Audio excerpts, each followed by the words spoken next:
Nous allons travailler dans cette partie sur la détermination de l'aire du domaine compris entre deux courbes. Alors avant de voir la propriété et des exemples, eh bien, je vous invite à regarder les vidéos que je vous mets à l'écran. Dans la première vidéo, nous avions défini l'intégrale dans le cadre d'une fonction qui est positive et continue. Dans la deuxième vidéo, nous avons défini l'intégrale dans le cas d'une fonction de signe quelconque et nous avons vu la méthode de calcul d'une intégrale à l'aide d'une primitive d'une fonction. Et enfin, dans la troisième vidéo, eh bien, nous avions travaillé sur la linéarité de l'intégrale. Et on va avoir besoin de tout ça dans cette partie.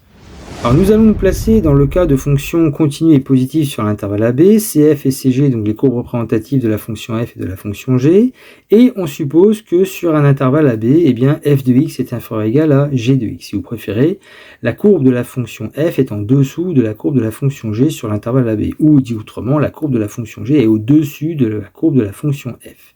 Eh bien, en notant A, l'aire en unité d'aire du domaine compris entre la courbe de la fonction f, la courbe de la fonction g et entre les abscisses a et b, comme vous avez ici une illustration dans le repère que je vous propose, eh bien l'aire du domaine donc, qui est situé entre les deux courbes, ainsi colorié ici en jaune, eh bien, va se calculer de la manière suivante. L'aire sera égale à l'intégrale de a à b de g de x dx moins l'intégrale de a à b de f de x dx. Ce qui, par linéarité de l'intégrale, nous donnera qu'une seule intégrale, l'intégrale de a à b de g de x moins f de x dx.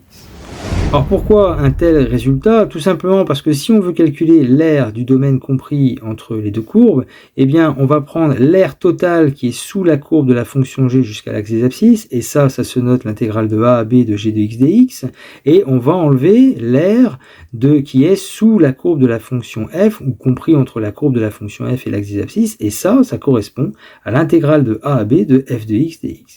Et au lieu d'avoir deux intégrales à calculer, eh bien par linéarité, on se ramène à une seule intégrale, à savoir l'intégrale de a à b de g de x moins f de x dx, en comprenant bien que la première fonction est celle dont la courbe est au-dessus de l'autre fonction, ici c'est la fonction f.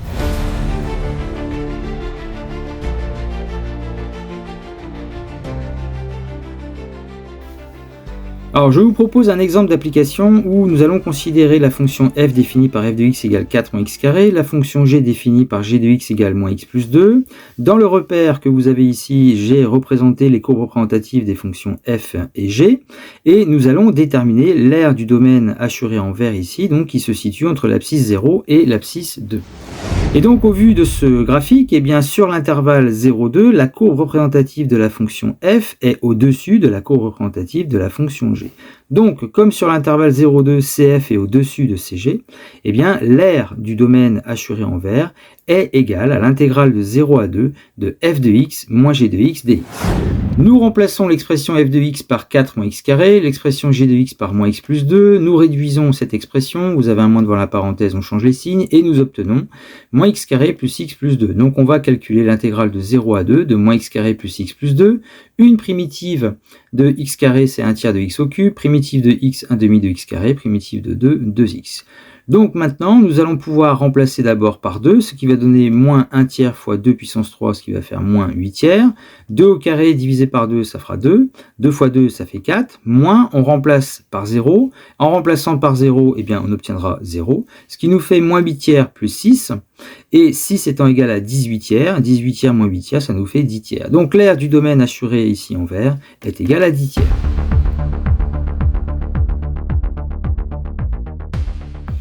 Alors je vous propose maintenant l'exercice suivant. Nous avons deux fonctions, la fonction f représentée en bleu ici sur le graphique, définie par f de x égale x carré, la fonction g représentée en rouge ici par g de x est égale à x.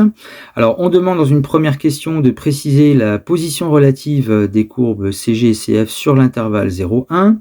Ensuite on va déterminer l'aire du domaine S qui est délimitée entre la courbe de la fonction f et la courbe de la fonction g entre l'abscisse 0 et 1.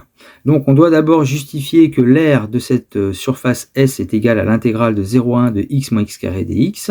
Et dans une dernière question, il faudra calculer l'aire en unité d'aire, puis en centimètres carrés, puisque le repère qui est construit à partir de l'unité graphique de centimètres sur chacun des deux axes. Donc vous pouvez faire pause sur la vidéo, vous essayez de le faire et vous avez la correction juste après.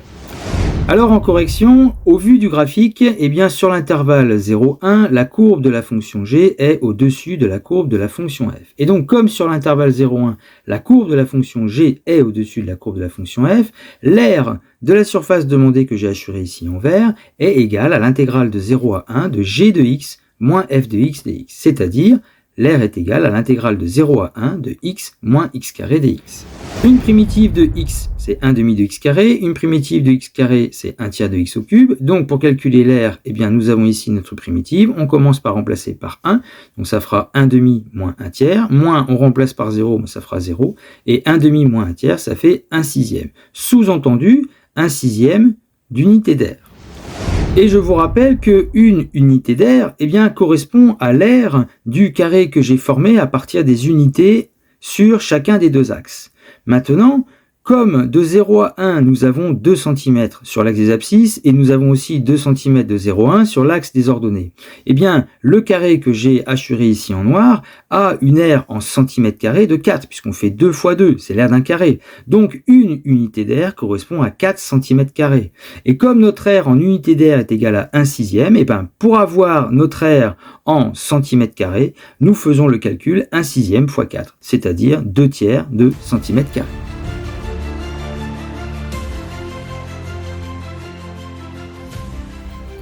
Alors pour terminer, je vous propose un autre exercice avec deux fonctions représentées ici sur le repère, avec la fonction f définie par f de x égale x carré représentée en bleu, la fonction g définie par g de x égale 1 sur x représentée ici en rouge. Dans une première question, on demande de déterminer le signe de f de x moins g de x sur l'intervalle 0 plus l'infini.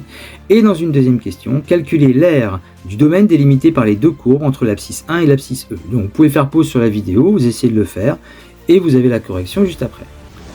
Alors en correction, pour la première question, nous devons déterminer le signe de f de x moins g de x. Donc f de x est égal à x carré, g de x est égal à 1 sur x. Nous mettons tout ceci au même dénominateur, donc x carré, on va l'écrire x au cube sur x, moins 1 sur x, et donc on obtient f de x moins g de x égale x au cube moins 1 divisé par x.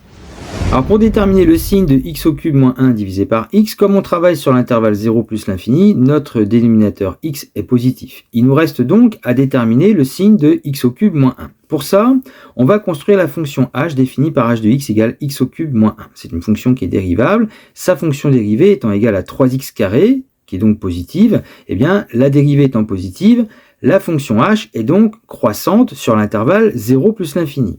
Et on remarque que en remplaçant x par 1 dans la fonction h, 1 au cube ça fait 1, moins 1 ça fait 0. Ça veut dire que notre fonction h est croissante sur l'intervalle 0 plus l'infini et s'annule en 1. En 1 elle vaut 0. Ça veut dire que sur l'intervalle 1 plus l'infini, comme la fonction est croissante et que la valeur en 1 est égale à 0, nécessairement les images de h de x sont positives sur l'intervalle 1 plus l'infini. Autrement dit, la quantité x au cube moins 1 sur l'intervalle 1 plus l'infini est positive. Si maintenant on se place sur l'intervalle 0, 1, de par la variation de notre fonction h, eh bien nécessairement les images sont négatives sur l'intervalle 0, 1. Ça veut dire que notre quantité x au cube moins 1 est négative sur l'intervalle 0, 1. Et nous obtenons ainsi le signe de x au cube moins 1 sur x sur l'intervalle 0 plus l'infini. Alors attention, dans l'exercice, 0 est une valeur interdite puisque la fonction g qui est égale à g de x égale 1 sur x n'est pas définie donc en 0. Donc on mettra ici une double barre. Le signe de x au cube moins 1, on vient de le trouver, donc c'est négatif sur 0,1 et positif sur l'intervalle 1 plus l'infini. X est positif sur l'intervalle 0 plus l'infini, donc par la règle des signes, eh bien la quantité x au cube moins 1 divisé par x est négative entre 0 et 1 et positive entre 1 et plus l'infini et s'annule quand x est égal à 1. Ce qui nous amène maintenant au signe de f de x moins g de x, qui est égal à x au cube moins 1 sur x. F de x moins g de x est donc négatif sur l'intervalle 0, 1, positif sur l'intervalle 1 plus l'infini, et est égal à 0 quand x est égal à 1. Alors dans la question 2, on nous demande de déterminer l'aire du domaine que j'ai assuré ici en rouge, situé en fait entre la courbe de la fonction f, la courbe de la fonction g, entre les abscisses 1 et e. Alors, sur l'intervalle 1e, on observe sur ce graphique que la courbe de la fonction f est au-dessus de la courbe de la fonction g. Mais ce résultat, en fait, s'explique d'après la question précédente. puisque dans la question précédente, nous avons obtenu le signe de la quantité f de x moins g de x. Or, sur l'intervalle 1e, eh bien f de x moins g de x est positif, donc supérieur ou égal à 0. Ce qui signifie que sur cet intervalle, eh bien f de x est supérieur ou égal à g de x. Et ceci signifie que la courbe de la fonction f est bien au-dessus de la courbe de la fonction g sur l'intervalle 1e. Donc ainsi, pour calculer l'aire du domaine que j'ai assuré en rouge, eh bien on calculera l'intégrale de 1 à e de f de x moins g de x dx, puisque c'est la courbe de la fonction f qui est au-dessus de la courbe de la fonction g sur l'intervalle 1e. Ensuite, on remplace f de x par son expression, c'est x carré. Pour g de x, c'est 1 sur x. On est donc amené à calculer l'intégrale de 1 à e de x carré moins 1 sur x dx. Primitive de x carré, c'est 1 tiers de x au cube. Primitive de 1 sur x, c'est ln de x. Donc ensuite, au niveau du calcul, on remplace d'abord x par e.